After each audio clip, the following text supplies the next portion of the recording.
Wickety wickety whack, boss wouldn't pay me back. Bippity boppity boo ended his job and marriage too. I'm sorry this is such a long post. TLDR at the end. When I was in college, I had a minimum wage job in a bargain retail store. I worked in the warehouse around a lot of older guys and the job required heavy lifting, usually 75 to 250 pounds of pallets and boxes. I started off working in the warehouse and it motivated me to start lifting weights seriously. I lost 26 pounds over the course of my first 6 months there by working out solo at the campus gym. However, most of my co-workers were older guys. I was 23, 24 at the time, with whom I had very little in common. I rarely talked to anyone else, but I did want to be seen as one of the cool guys. So it was strange but an honor when the manager of the fleet of delivery trucks, we'll call him Victor, approached me at work one day and started conversing with me. Victor was older, 45, I think, but he was well respected by everyone in the warehouse. He dressed well and seemed pretty fit. In the course of the conversation, we discussed lifting weights together and invited me over to his home gym one day. We exchanged phone numbers and agreed to lift together on a Friday when his wife, we'll call her Nora, was at work. I showed up at his house with one of my favorite t-shirts on, and Victor was shirtless. He suggested that I lift with no shirt too. I felt uneasy about it and said no. Victor snatched my shirt by the left sleeve and pulled it until it ripped. He apologized, promised to buy another shirt for me, and I had to lift with no shirt on. We worked chest and triceps, but throughout the lift I felt uncomfortable. Victor kept touching my chest and my stomach. He said it was to focus. I kept pushing it to the back of my head, but I did decline to go inside Victor's house. I left my ripped shirt at his house in the garage where his weight set was located. Over the next few days, the awkwardness increased. Victor asked during phone calls if I had a GF, if I was having sex regularly, if I watched porn. He ran into me in the break room at work during my lunch break and would always sit close to me, just to talk about really personal stuff. I learned that his wife was a pastor at a prominent church, that she made more money than Victor, and that Nora did not believe in sex outside of procreation. When I asked about my shirt being replaced, Victor always said he had money problems. I ended up replacing the shirt myself later. Victor invited me over again to work out with him. I wore a tank top that time. Victor asked me to take it off. I did, and during the workout, mentioned that he was behind in his electric bill. He asked to borrow $40 and said that he and his wife were having a rough patch, so he couldn't borrow from her. Like a gullible idiot, I went to the nearest bank, withdrew the money, and put $40 in Victor's hand after our workout. He promised to pay me back at payday. Payday came and went, but Victor's presence did not. I received late night after 10 p.m. phone calls from Victor. When I answered, he would sound drunk and talked endlessly, occasionally talking about my body.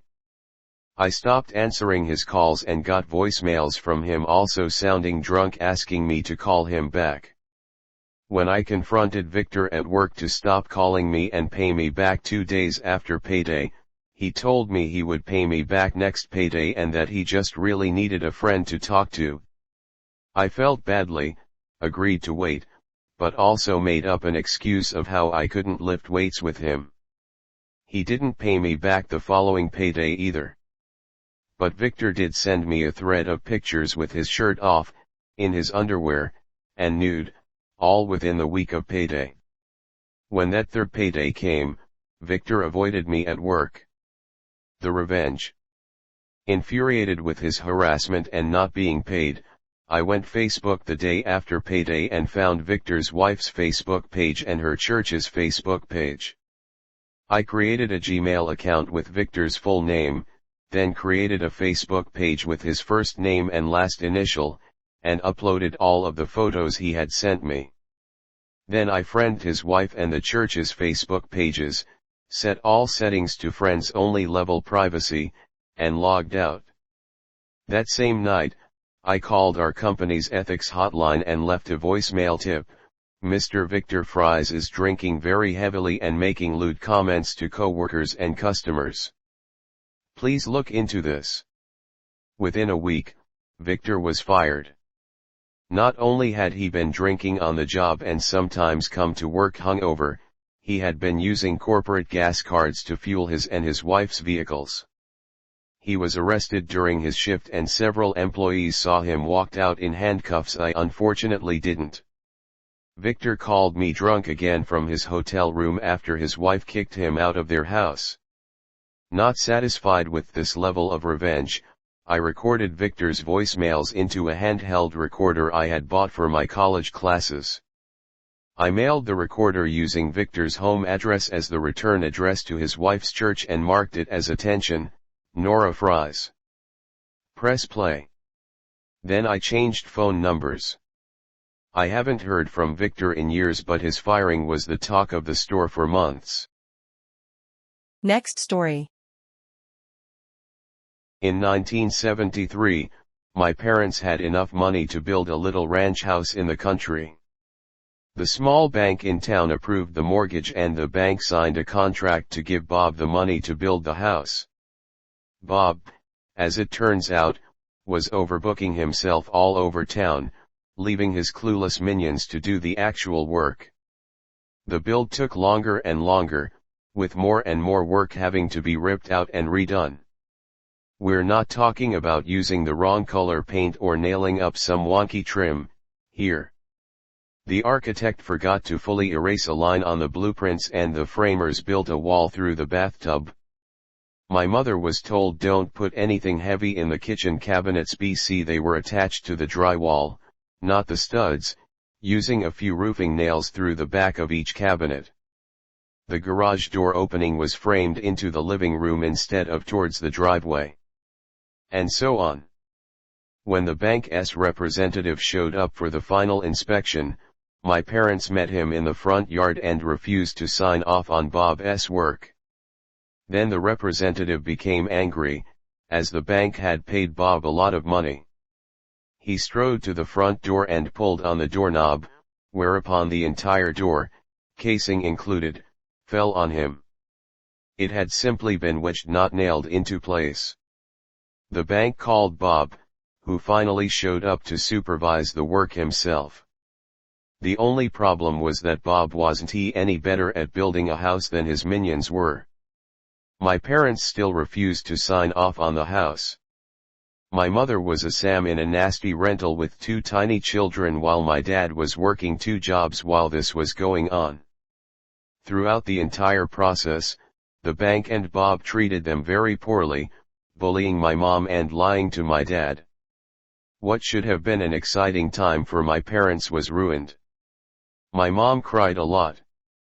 My dad got depressed.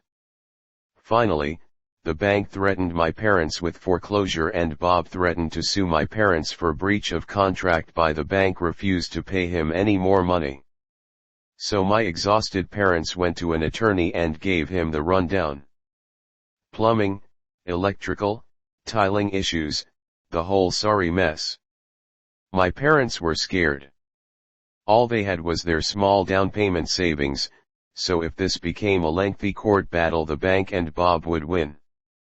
The attorney, Tom, was kind, but my dad said he could tell that he and Mom were doomed from Tom's facial expressions as he sorted through the paperwork.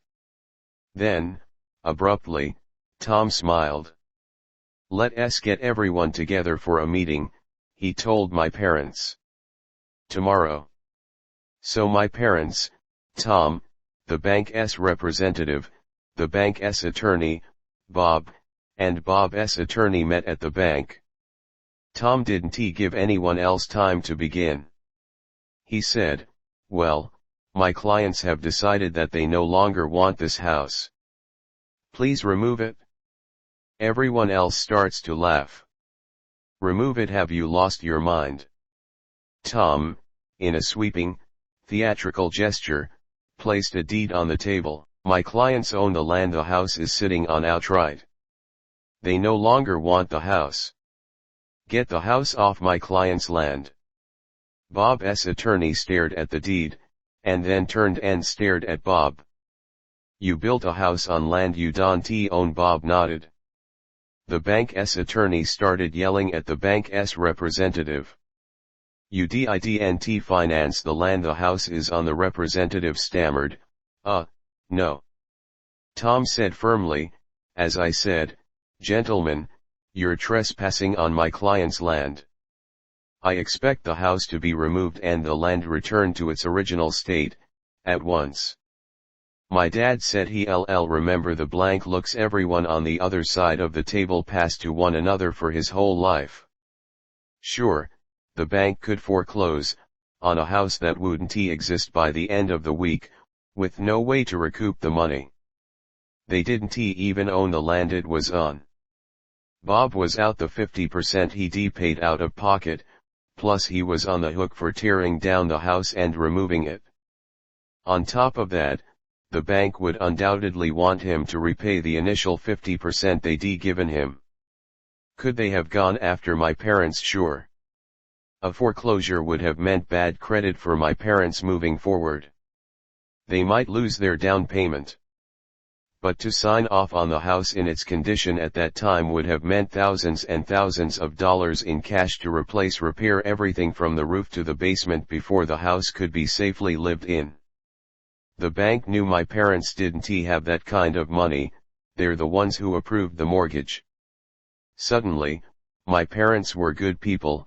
It was all such a misunderstanding, and the bank and Bob couldn't do enough for them. The house was brought in line with the original blueprints and specifications immediately, at no extra cost to my parents but at considerable cost to Bob. My parents signed the mortgage. Bob got the rest of his money and just about broke even on the build. The bank's representative was fired. And Tom, attorney extraordinaire, got a stinging tale of triumph to recall to fellow attorneys for the rest of his life. Before you question this tale, please remember that 1973 was 50 years ago. Banks did things differently back then. Smaller rural banks, in particular, were not run the same way the bigger, city banks were. There were far fewer federal regulations, and in a smaller community people didn't always follow them, anyway. I'm pretty sure they don't always follow them now. Yes, they built a wall through the bathtub. No, I'm not making that up. I even left out how a plumber left his lunch bag on a partially built kitchen cabinet, but the cabinet maker didn't feel it was his job to move the bag, so he left it there and built the rest of the cabinet around it. I don't know where Bob found these people, but they were gems, every one of them. Edit. I must admit that I'm immensely surprised at the traction this story has gotten. Flushed face. The bank and Bob put together very poorly written and pretty much unenforceable contracts. My parents' attorney figured this out and the bank and Bob had to back off. I thought this was interesting, but surely not the one and only time this happened. Aren't contracts being written all the time by clueless people? Is this really that unique? I guess we should be glad it is. Face with tears of joy. Thanks for reading.